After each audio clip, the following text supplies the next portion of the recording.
Olá, irmãos. Vamos continuar o nosso estudo às cartas de Apocalipse, às 7 igrejas. E hoje nós estudaremos a carta à igreja em Sardes. Está lá no capítulo 3 de Apocalipse, do versículo 1 ao 6, que diz assim: Ao anjo da igreja em Sardes escreve: Estas coisas diz aquele que tem os 7 Espíritos de Deus e as 7 estrelas. Conheço as tuas obras, que tens nome de que vives e estás morto. Sê vigilante e consolida o resto que estava para morrer, porque não tenho achado íntegras as tuas obras na presença do meu Deus. Lembra-te, pois, do que tens recebido e ouvido, guarda-o e arrepende-te. Porquanto se não vigiares, virei como ladrão, e não conhecerás de modo algum em que hora virei contra ti.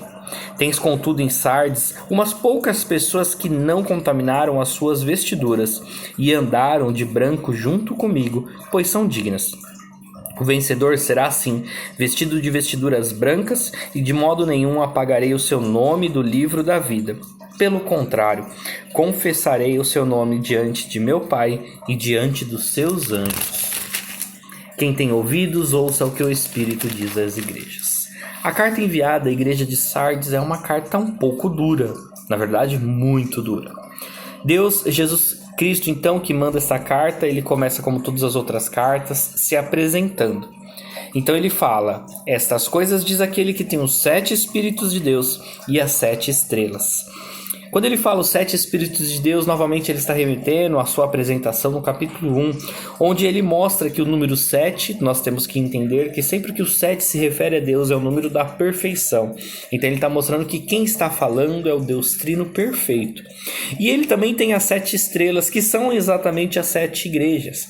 A mensagem que ele está transmitindo é que ele conhece tudo o que acontece dentro das igrejas. Ele conhece tudo que está no coração daqueles membros, daquelas pessoas que faziam parte desta comunidade. Então, este Jesus Cristo, esse Deus que é perfeito e que conhece todas as coisas, é que está mandando essa mensagem. E logo no capítulo 1, ele já começa logo batendo naquela igreja, mostrando que eles estão com algo muito errado ali. Ele fala: Conheço as tuas obras, que tens nomes que vives e está morto.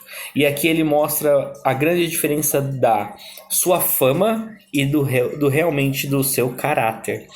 Então a igreja de Sardes era uma igreja que parecia, que mostrava-se que ela era muito forte, muito ativa, uma igreja muito religiosa, uma igreja que realmente tinha o Espírito, mas na verdade eles estavam mortos. E Jesus Cristo, como ele conhece, ele analisa não somente a fama, mas o coração. Ele sabia que aquela igreja estava morta. Então ele fala que conhece as suas obras e ele sabe que aquela igreja, na verdade, ela está morta. No versículo 2, então, ele fala: ser vigilante. Até o versículo 3a, ele vai mostrar que há tempo ainda para arrependimento. Ele fala: ser vigilante e consolida o resto que estava para morrer. Tipo, o pouco que ainda está vivo, lembre disso e consolide isso. Porque não tenho achado íntegras as tuas obras na presença do meu Deus. Lembra-te, pois, do que tens recebido e ouvido, guarda e arrepende-te. Deus, Jesus Cristo, mais uma vez, chamando a igreja ao arrependimento.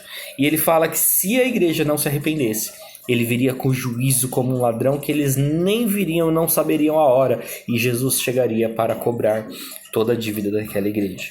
Mas ele fala que algumas poucas pessoas ali naquela igreja não se deixaram levar por isso. E essas pessoas estariam com ele no dia da sua vitória. As outras sofreriam juízo. Para a gente aplicar para as nossas vidas, nós temos que tomar cuidado para não entrar numa rotina, numa religiosidade e pensar que nós estamos fazendo muito, quando na verdade Deus está olhando para o nosso coração e está falando: Ele está morto. Nós precisamos realmente estar vivos. Nós queremos, na verdade, estar com as vestes brancas no dia da vitória. Que a gente, então, se em algum momento, numa avaliação que nós fazemos na nossa vida, nós percebemos que as nossas obras estão vãs, que a gente se arrependa, que a gente lembre do passado, para que a gente possa voltar a louvar ao nome de Deus. Deus abençoe.